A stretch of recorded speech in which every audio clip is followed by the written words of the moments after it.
Welcome back to the weirdest baking show on the internet. It's Ingredient Wars, the show where I pretend like I know my way around the kitchen while making a recipe out of 5 randomly selected ingredients. I get a lot of comments that my ingredients aren't actually random, so today we're on the streets of Texas asking random people to select my ingredients. Let's go. We just wanted to let you pick one of the ingredients. Peaches. Peaches? Peaches. You can make it like as elegant as you want. Chocolate cheesecake. I'll pick French toast. That's a really good one. Caramel syrup. We decided on mayonnaise. I was gonna say vegan mayonnaise, and then I was like... So the 5 ingredients that were chosen were French toast, chocolate cheesecake, caramel syrup, mayonnaise, and peaches. I think I have a pretty good idea of what I'm gonna make, but last week, my barbecue pulled pork crepe creation got a thumbs up from the mass judge, meaning that this week, I get to spin the wheel of advantages. So let's go do that. Let's see what I get.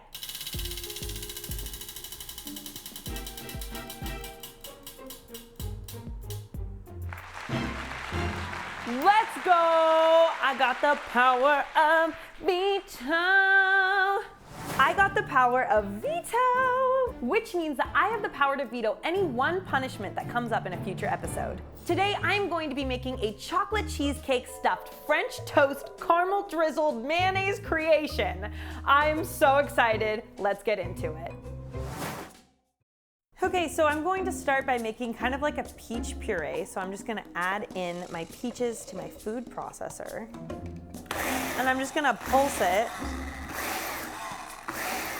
And all that did really was just kind of diced it so that the juice is gonna be a little bit easier to get out of it. So now I'm going to be working on like a peach glaze. So I'm starting with my chopped up peaches. And then I'm gonna drizzle in about half a cup of sugar. And what we're doing right now is just squeezing all that juice out of the peaches. So I'm gonna mix all this together, and then I'm gonna kind of let that like sugar dissolve in the heat for a little bit. And while I'm doing that, I'm going to mix about 2 tablespoons of cornstarch and a cup of water together. And since it's all going to the same place, I'm gonna mix that nice milky water together. I'm just gonna pour a little drizzle of caramel right over top of the peaches and mix that in as well. And that's just gonna give it a nice warm flavor, I think, kind of like a peach pie. It's looking like the juices are kind of coming out of the peaches a little bit, so now I'm going to pour my cornstarch slurry right over top. And really all we're gonna do is bring that to a boil and kind of let it simmer down for a little bit. This peach syrup has become thick enough that I can run my spatula and create a division. I don't want pulp in it. I don't like pulp. So now I'm going to attempt to get this through here without spilling. Oh, no mess! Wow! I don't think I've ever successfully not made a mess before. Let's get this peach juice out of here. I'm still not making a mess, you guys. Okay, look at that. We have our peach syrup, or peach glaze. I'm going to add in about 2 cups of chocolate chips, about half a cup of milk. So it's gonna be a little bit thicker chocolate milk, kind of like a chocolate syrup. Now the problem with chocolate, from my personal experience, is that it seizes up if it gets too hot. So you wanna be really, really gentle and mix it on a low heat. Okay, so it's already mostly melted, so I'm gonna take it off the heat because I'm stressed. Oh, look at that chocolate ganache. Yes, queen.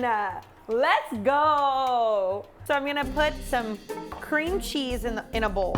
And this cream cheese has been softening this entire time. I'm gonna add in like a teaspoon of vanilla, 3/4 cups of sugar.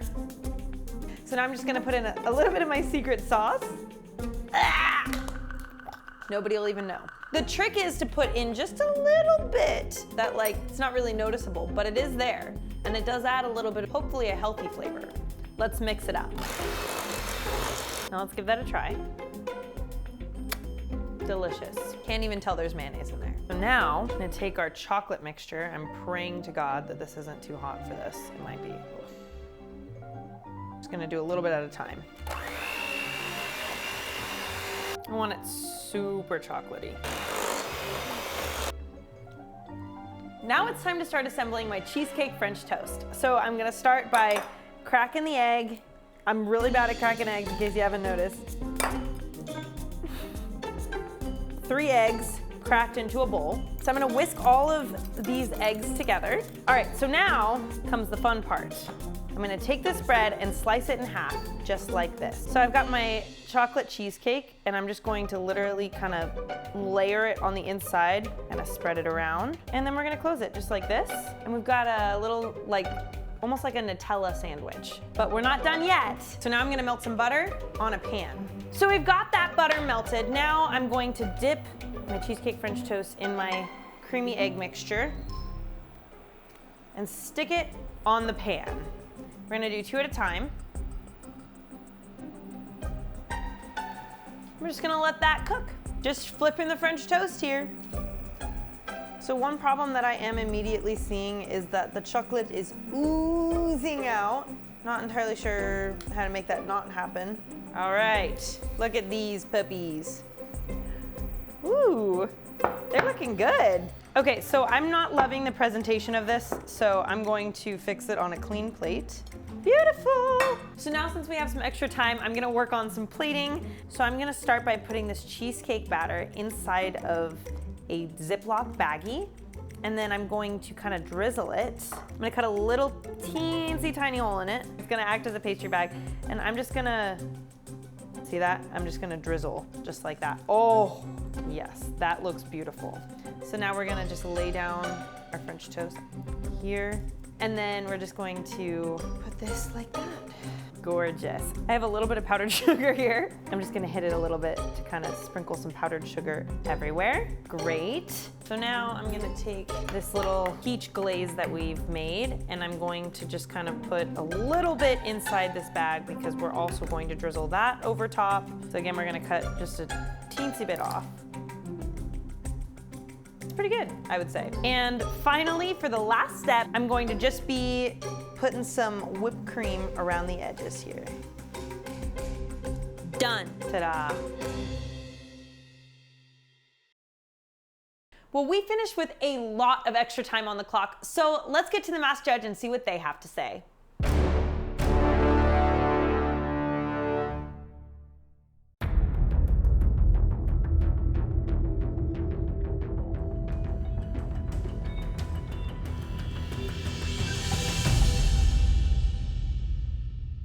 Well, it looks like this week the master judge voted a thumbs up on my food creation, which means that next week I get to spin the Wheel of Advantages once again. Make sure to hit that subscribe button and tune in for next week's episode. As always, I so enjoyed making this video for y'all, and I'll see y'all in the next episode. Bye!